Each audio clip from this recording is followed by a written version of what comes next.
Hello, friends. I hope this Mercury retrograde is treating you well.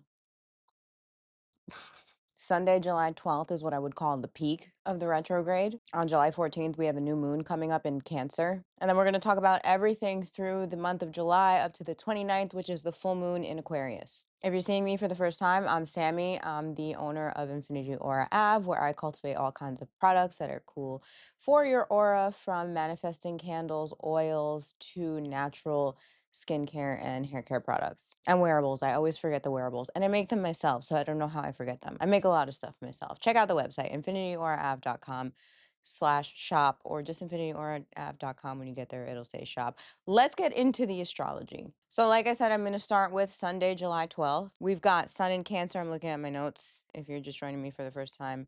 Oh, and if you're coming back, welcome. Welcome back. I didn't say that. Anyway, so I've got Sun in Cancer, Moon in Gemini. We're approaching the new moon in Cancer, though, at that point. Mars in Gemini, still near Uranus. I talked about that a little bit. Venus has moved into Virgo. We've got Mercury retrograde in Cancer.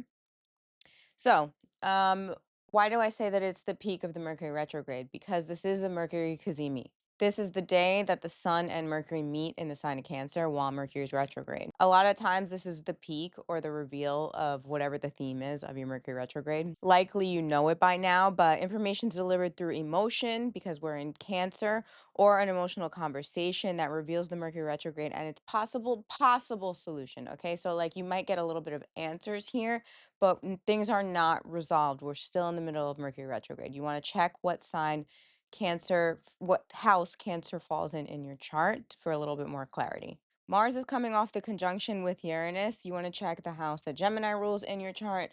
Likely there's a little bit of a shakeup through some kind of action that kind of maybe like changed your mind about the house that Gemini rules in your chart. And we're on the other side of it. So this is like the come down off of that situation. Venus is in Virgo now. So love, art, creativity, and money related subjects become slower and more intentional than they were in Leo. And we have Venus in Virgo is square Uranus in Gemini. This is deliberate decision making in finance, love, creativity is at odds with an overload of information and ideas. So there's a shakeup in how you receive information, right? Because that's what Uranus is doing in Gemini. And that shakeup in how you receive information is challenging the decision making, where what Venus is doing in Virgo regarding finance, love, creativity. So you want to look at what Virgo rules in your chart and what Gemini rules in your chart. Essentially, this is trying to make the right choice, um, in that Venus realm, with a lot of options and a lot of different things that are at hand, especially because Mars just hit that Uranus. So could be dealing with those things that you were dealing with when Mars and Uranus united. That was July 4th. And this paired with the Mercury retrograde, Kazemi, is cleared emotional communication with little resolution. So there's a lot of information you're getting here on Sunday, July 12th, not a lot of resolution. So that's the base of the energy that we're starting with here, right? So let's look at Tuesday, July 14th. That's when we have the new moon in Cancer. It's at 5:43 a.m. Eastern Standard Time exact. But like I always say, you feel the energy coming in about a day or two beforehand. You'll feel it going out a day or two after. So you have time to work with this energy. There is some kind of new emotional cycle concerning the Cancer ruled house. And with Mercury retrograde here, there's information that's been unfolding in your Cancer ruled house. So ask yourself, what brings you comfort in this area of your life, the area of your life that Cancer rules in the chart? What do you need to feel supported? And what information have you received through this Mercury retrograde? And what do you need to do with that information? So, with the new moon, we're manifesting, right? We have all this information. We've also gotten more information on the 12th during the Kazemi. What are we going to do with it going forward? Keep in mind, we're still in the Mercury retrograde, right? So, you go through that and process all that. That doesn't mean things cannot still change. It just means this is like a checkpoint for you to kind of take a look at these things. So then Wednesday, July 15th, Uranus is in Gemini in a sextile with Neptune in Aries. This is what I wrote down here exactly. The way you're finding new ways to receive information, because that's what Uranus is doing in Gemini, is working well with the dreams and goals you have for yourself in Aries. So there's some new way that you're researching, looking for things, seeking answers, maybe just hearing answers. Maybe you are like me and you do a lot of this, and lately you've been like, you know what, let me just observe. And that's your new way of receiving information. And that's just working well with the Neptune and Aries stuff that you have going on. I for the next transit, I wrote Friday or Saturday, the 17th and the 18th of July, because it happens like in the middle of the night. Don't have the exact time here, but I want to say like 2 a.m. or something like that on Saturday. So in some areas it is Friday night, but as you know, when the energy is exact is not when it's going to hit. So I'm just telling you when these transits are exact. Uranus in Gemini is in a trine with Pluto in Aries. Uranus is changing the way you research and receive information. We've talked about that several times. While Pluto is how is the way you use tools and technology to apply information in unorthodox ways. And those two things are working very well together because that's what a trine does. So when these two energies are meeting in the sky at this exact moment, that's the peak of that energy. They're just working really well together. Let's get to Sunday, July 19th. We've got Mars in Gemini is in a sextile with Saturn in Aries. Mars in Gemini is trying a lot of approaches, right? And sometimes those approaches are scattered all over the place, different things like, I want to try this, I want to do that, I'm going to do this. And it's working well with the discipline and restructuring of your Aries house for whatever reason. Maybe it's just you're finding a lot of options for you to change the way that you do things. And because you're doing that, it's changing your discipline, it's changing the restructuring. So those two things are just really working together here. We're going to look at Monday, July 20th. Jupiter in Leo is trine Neptune in Aries, retrograde. So Jupiter in Leo, let's talk about that first because there's a couple Jupiter transits that are going to come up. Jupiter in Leo is being you in the biggest way possible, as simple as I want to put it.